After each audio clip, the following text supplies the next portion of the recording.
Hi welcome to YoYo Cine Talkies. Pushpa 2 అనగానే ఇప్పుడు Bunny బాధ్యతారాహిత్యం, తలపొగరు, arrest, చివరకు దిల్ రాజు రంగప్రవేశంతో తెర వెనుక ఏదో జరిగి వ్యవహారం సెటిల్ అయి సదరు స్టార్ హీరోను నేల మీదకు దించాయని మాటలు వినిపిస్తున్నాయి. దీంతో నిజంగా ఆ సినిమా హిట్టా? ఈ 1685 కోట్ల అత్యంత భారీ అనూహ్య వసూళ్లు అసలు లాభాలు నష్టాలు మాటేమిటి అనేది హైలైట్ కాలేదు. అయితే ఇందులో 785 కోట్లు హిందీ ఎడిషన్ నార్థరన్ బెల్ట్ వసూళ్లు. హిందీ బెల్ట్లో చాలా రికార్డులను బ్రేక్ చేసింది. అంటే వాళ్లకు మాస్ హీరో బాగా కనెక్ట్ అయినట్లుగా ఉన్నాడు.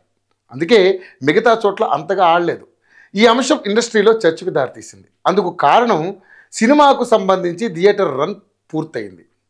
మరో 4 రోజుల్లో గేమ్ చేంజర్, డాకు మహారాజ్, సంక్రాంతికి వస్తున్నాం అనే పెద్ద సినిమాలు బరిలోకి దిగుతున్నాయి. దీంతో థియేటర్లన్నీ వాటికే బుక్ అయ్యాయి.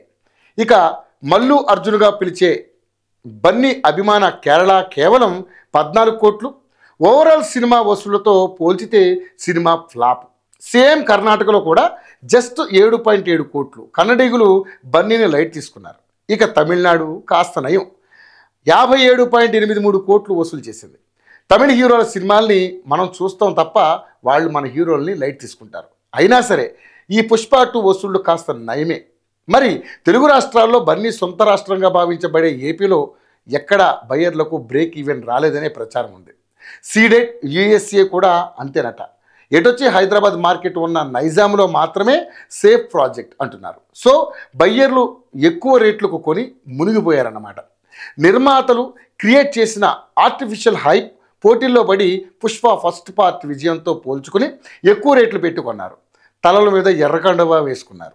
తెలుగు వసూళ్లు 332 కోట్లు అంటే చిన్న విషయం కాదు. కాబట్టి పుష్ప 2 హిట్టే. హాయ్ హలో, మెస్మరైజ్ చేసే మూవీ ముచ్చట్లు, రిలీజ్ అయిన వెంటనే రివ్యూస్, మీ అభిమాన తారల రియల్ స్టోరీస్, సినిమా సమాచారం ఏదైనా క్షణాల్లో మీ చెంతకు. మరింకెందుకు ఆలస్యం, యోయో సినీ టాకీస్ ని సబ్స్క్రైబ్ చేసుకోండి. హలో హలో నోటిఫికేషన్ కోసం గంట కొట్టడం అస్సలు మర్చిపోకండి.